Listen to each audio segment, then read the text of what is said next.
Students, मैं समीर खान आपका ambition science campus में फिर से स्वागत करता हूँ। उम्मीद है आप घर पे होंगे और सुरक्षित हो और सबके हालचाल बढ़िया ही होंगे। ठीक है, तो और अभी तो हम क्या घर पे ही पढ़ाई करके आप टाइम पास कर रहे हो। ठीक है, अभी तो उम्मीद लगती नहीं है कि स्कूलें अभी खुलेंगी, है ना। तो आप लोग थोड़ा क्या सिंसियरली पढ़ाई करो, एंजॉय भी करो, खेलो कूदो, खूब मज़े करो, एंजॉय करो, मस्ती करो। लेकिन जो क्लास आप लेते हो साइंस की, मेरी जो क्लास आप ले रहे हो, उस क्लास को आप रेगुलर रूटीन में बनाए रखो, जिससे कि क्या है, आपको आगे का जो मटेरियल है वो ईजी वे में समझता आ जाए, है ना स्टूडेंट। तो गधे चाल तो चलना मत कि चलो कोई नहीं यार पढ़ लेते हैं, चलो कोई नहीं आज मुँह नहीं किया कोई बात नहीं।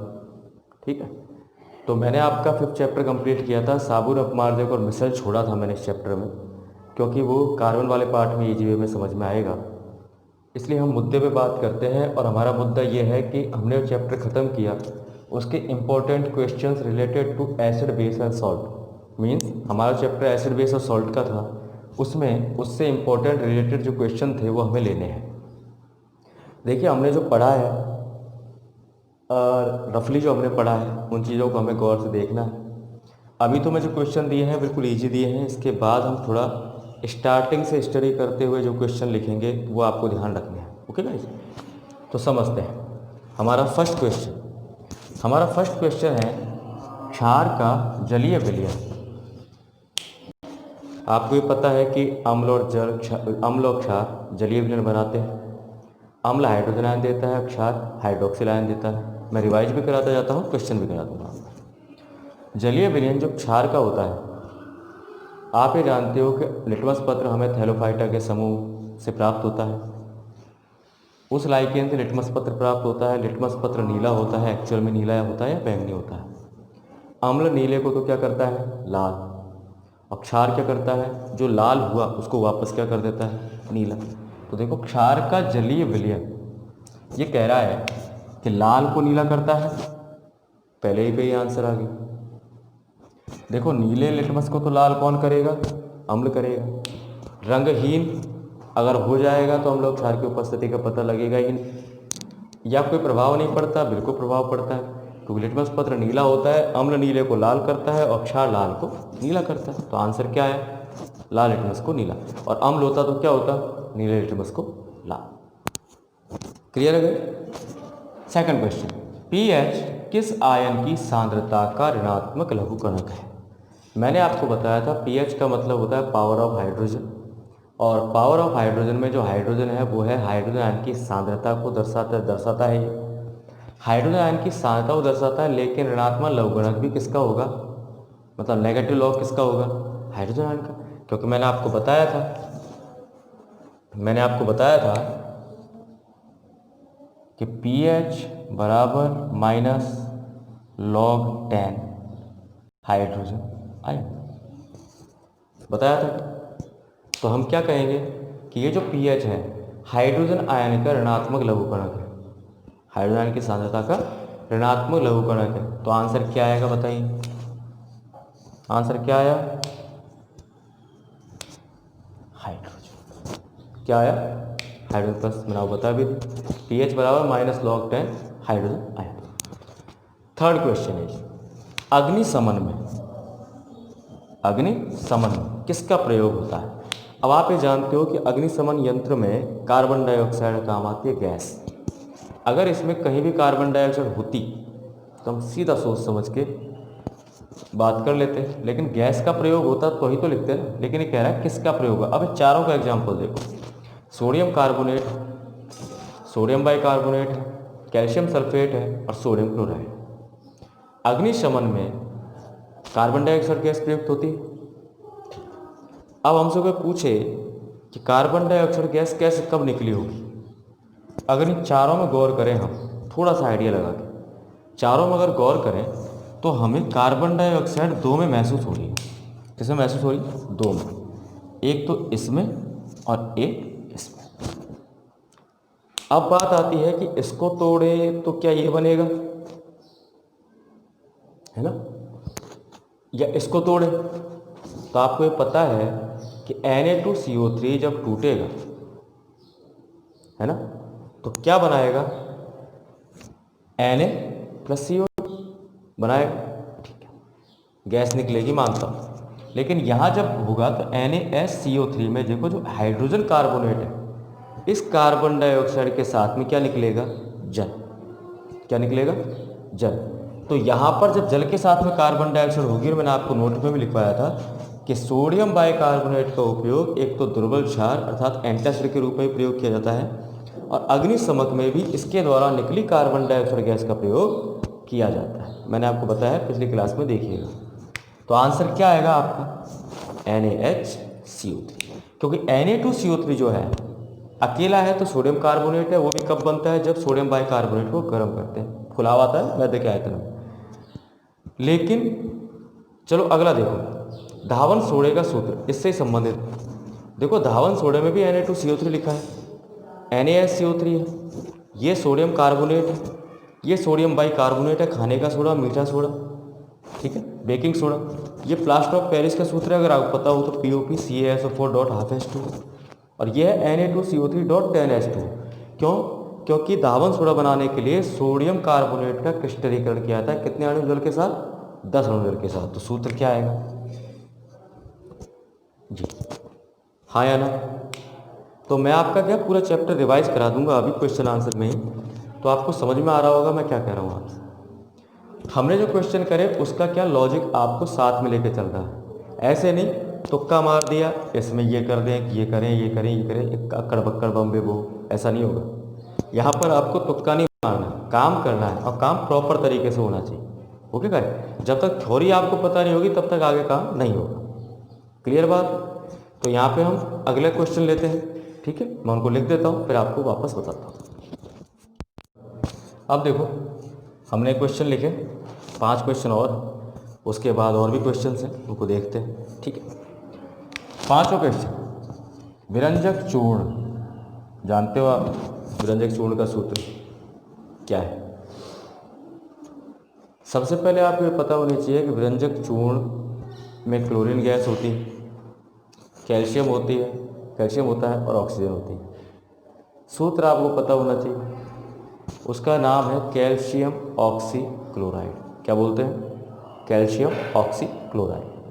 कैल्शियम ऑक्सीक्लोराइड का सूत्र आपको कहीं दिख रहा है यहाँ पर, देखिए यह है कैल्शियम क्लोराइड, Ca और Cl, कैल्शियम ऑक्सीक्लोराइड है अपने पास, कैल्शियम नाइट्रेट, कैल्शियम ऑक्साइड।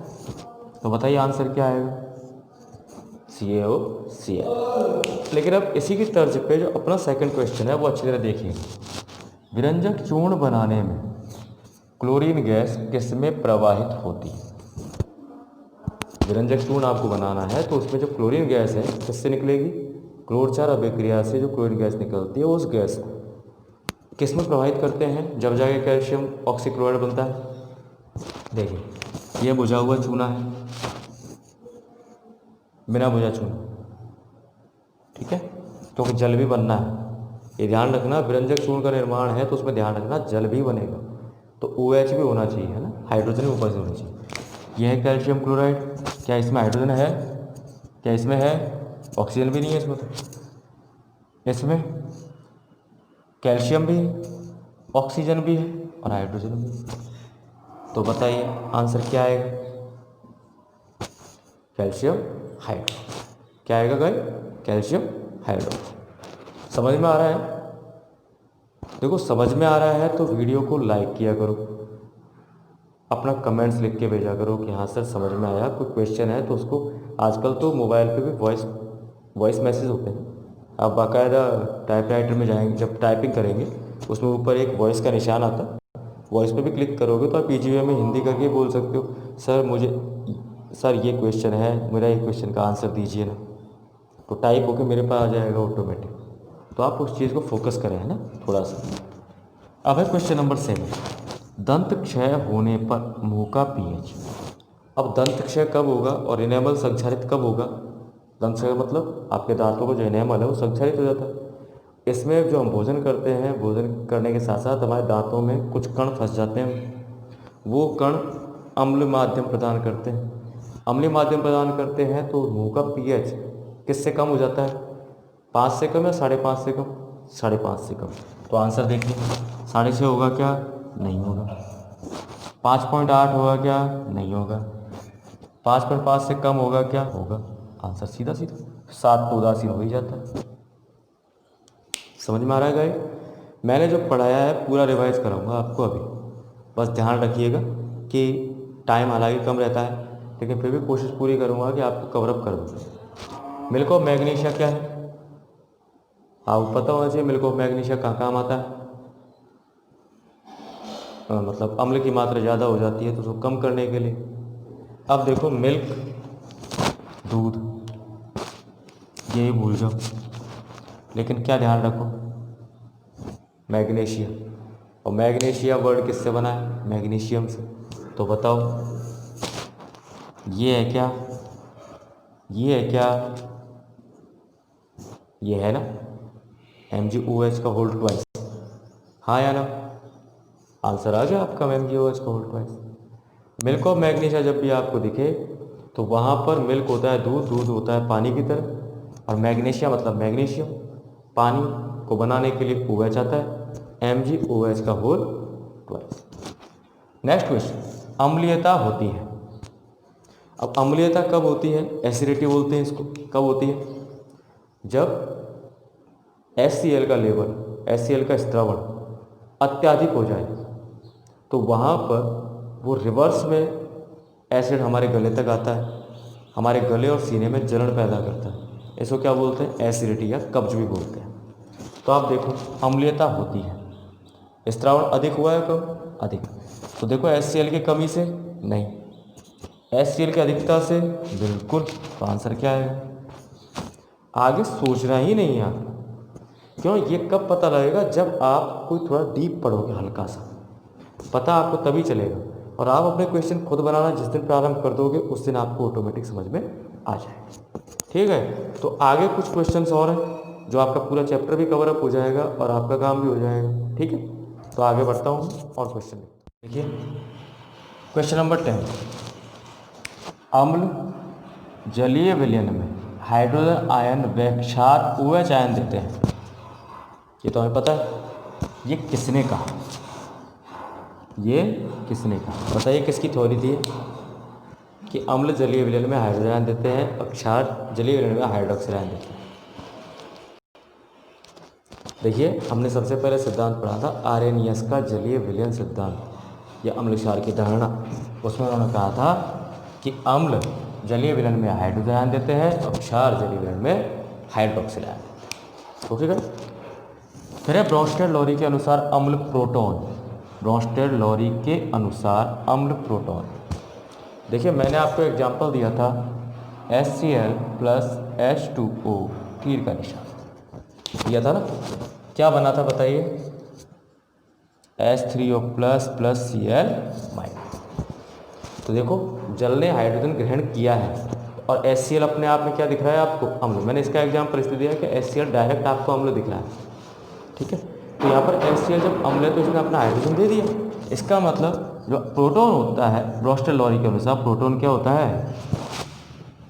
अम्ल क्या होता है? प्रोटॉन दाता होता है। समझ में आएगा ये आपका? फिर है लुईस के अनुसार अम्ल व क्षार क्रमशः इलेक्ट्रॉन युग्म। अम्ल इलेक्ट्रॉन युग्म ग्रहण करता है, दान करता है, क्षार ग्रहण करता है, दान करता है, वो आपको आंसर देना है। अम्ल, आपको ये पता है कि इलेक्ट्रॉन युग्म जो ग्रहण करता है वो अम्ल है, BF3 है ना, लेकिन जो इलेक्ट्रॉन युग्म देता है वो क्षार है।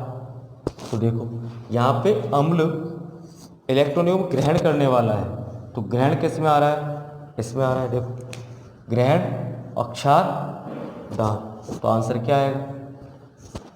दूसरा। और लुईस ने साफ साफ कहा कि इलेक्ट्रॉन युग्म ग्रहण करने वाला अम्ल है और दान करने वाला क्षार है, जिसकी वजह से बताइए कौन सा बंध बनता है?